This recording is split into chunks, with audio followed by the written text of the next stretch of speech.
Hey guys, and welcome to a brand new video here on FPL Now. Today we're going to be going over my transfer plans for Game Week 36 and also take a look at how I'm currently getting on in Game Week 35. So if you're excited for the video, drop a like down below, leave a comment, what are your transfer plans for the next game week, subscribe if you're brand new, and let's get into the video.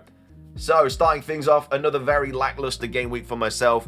Currently on 36 points. I do have 3 players left to play, but it is currently another red arrow. I think I was on like 60k down to 68k.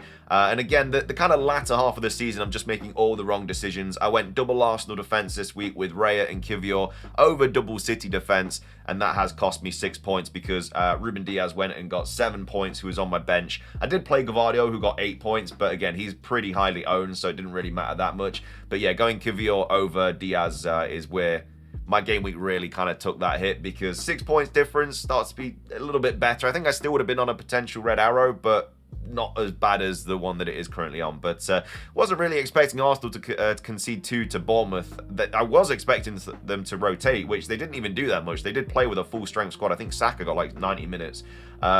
So yeah, they just got beat bad by Bournemouth, and that is what it is. But yeah, all in all, very unhappy with that decision. Even Raya over Areola wasn't the right decision, because Areola at least got 2 points. But yeah, it's one of those things. Got Munoz to play Forest tonight. Again, as a Forest fan, we have to win that game, so I don't even care about FPL really with that fixture tonight. If all of these players get 1 point, but we win and get the 3 points, then that's all I'm bothered about, because we need to really start winning some games to get into those Champions League positions again. But anyway, I've got Munoz to play, who's got Forest at home. Salah blanked against Chelsea. They got beat 3-1, which again was kind of expecting Liverpool to rotate a little bit, and they did. You know, Kwanzaa came in, gave away the penalty, scored an own goal. It's just one of those things. But yeah, quite happy that I went against Salah. Sarr obviously still yet to play against Forest. And Mbeumo with the 10-pointer. I understand why people are a little bit hesitant about the assist, but he did shoot, and then obviously got rebounded, and then the other player kind of I can't remember who even scored, but yeah, they did put it in. And of course, when a player shoots and it gets rebounded and then another player finishes, it does count as an assist. Obviously, it doesn't in normal football terms, but in terms of FPL, it does. A little bit unfortunate though to score 4 goals against United and Mbeumo only picking up an assist. Would have liked at least a goal there as well, but it is what it is. Rodgers picking up the 3 points as well for Villa, from Villa. Again, won the game against Fulham 1-0, but yeah, very unlucky not to get some sort of return there, having an expected goal involvement at 0.79. With Rashford out as well, I think Watkins could potentially be a good shout. I still don't think it's 100% confirmed if they're getting a double in 36. It's unlikely. I know Spurs are trying to like push for that kind of fixture change, but I don't really know what's going on with it. We'll have to keep an eye on it. Isak with the 9-pointer. I think that actually hurt my rank though. Did get 3 penalty appeals that game, and then finally got 1 in the last few minutes. And then Isak did get max bonus from that as well. So I didn't watch that game, but I assume that he must have not played that bad to go from nothing to max bonus with 1 goal. Again, usually when it's like a game-winning goal and stuff, you get even more bonus, but it wasn't even that, because they obviously drew 1-0. But anyway, Isak with the 9-pointer. Obviously, I've still got Mateta left to play, and then Marmoush with the 2-pointer as well. I know a lot of people captained Marmoush. It wasn't really a massive difference at the end of the day between Mbeumo and Marmoush, because if you captained Mbeumo, you would have got 12 points. If you captained Marmoush, you would have got what was it, 4, 5, 9 points. So there's only a 3 points difference, so not even that bad. And then on the bench, Areola with 2 points, Murphy with 1 point. He did come off early again, so I think I'm just going to be getting rid of Murphy at some point. Ruben Diaz with the 7-pointer, and then Livramento with the 2 points as well. So all in all, the bench wasn't that bad. It was just the Diaz. If I played Diaz over Kivior, I would have been in a very, very good spot. Well, not a great spot, but it would have been better than I am right now. But either way, finished on 36 points. Another bad game week again. Still got 3 players left to play, but obviously as a Forest fan, hoping that they all blank and Forest win that game like 3-0 or something like that. But anyway, that's how I'm currently getting on in FPL Game Week 35. Moving on to the transfers for FPL Game Week 36, I've got so much money in the bank, it's actually a little bit ridiculous. 6.2 mil, and again, it's because I've got so many just cheap players. You know, I've got 3 players in midfield under 6 mil.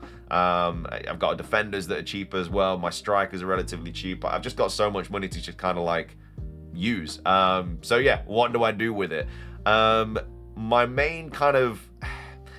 The main kind of thing that I want to do this week is bring in a Forest player. Whether that's Chris Wood or somebody like Matt Sells, something like that, I'm not really too sure.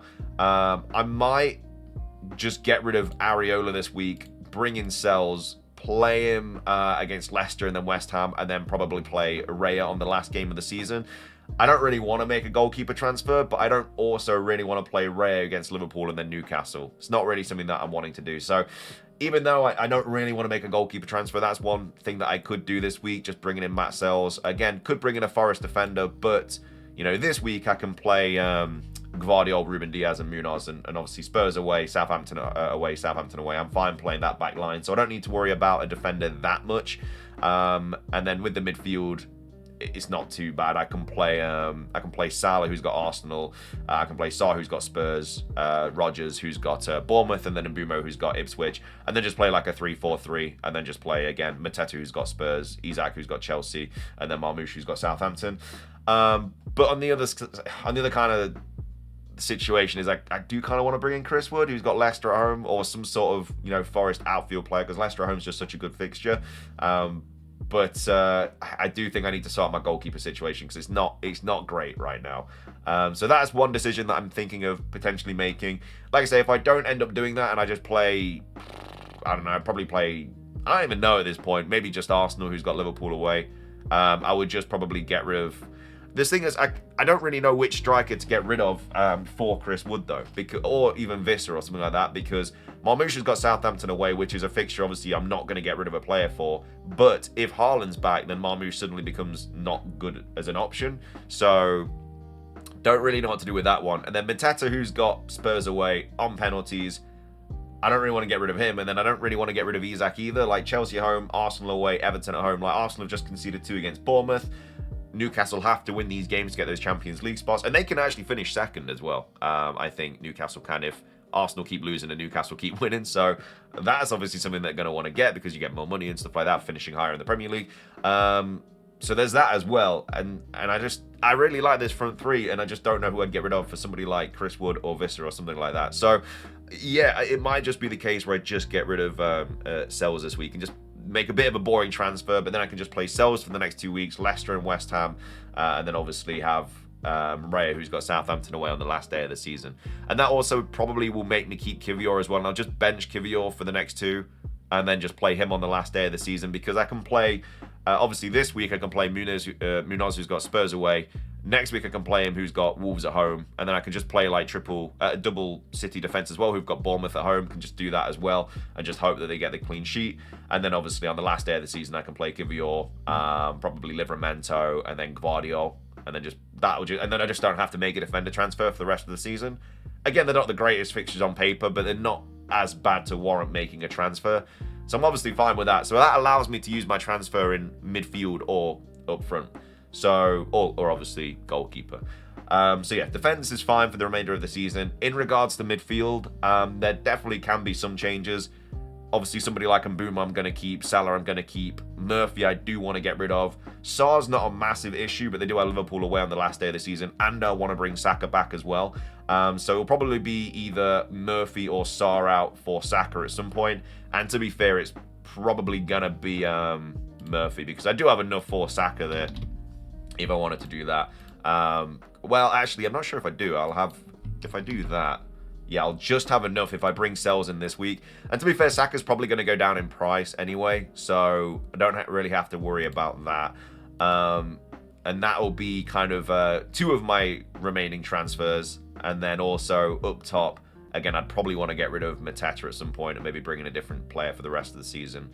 But yeah, the Saka transfer wouldn't be until game week 38 anyway, because I'm not going to bring him in when he's got Liverpool, Newcastle, and they are still in the Champions League. And worst comes to worst, I can just bench Murphy and just get rid of Sarr anyway, if I need to have that like little bit of extra money. So don't have to worry about that. So Sells, Saka. So I've got a transfer for game week 36, 1 for 37, 1 for 38. So Sells will be my 36 transfer.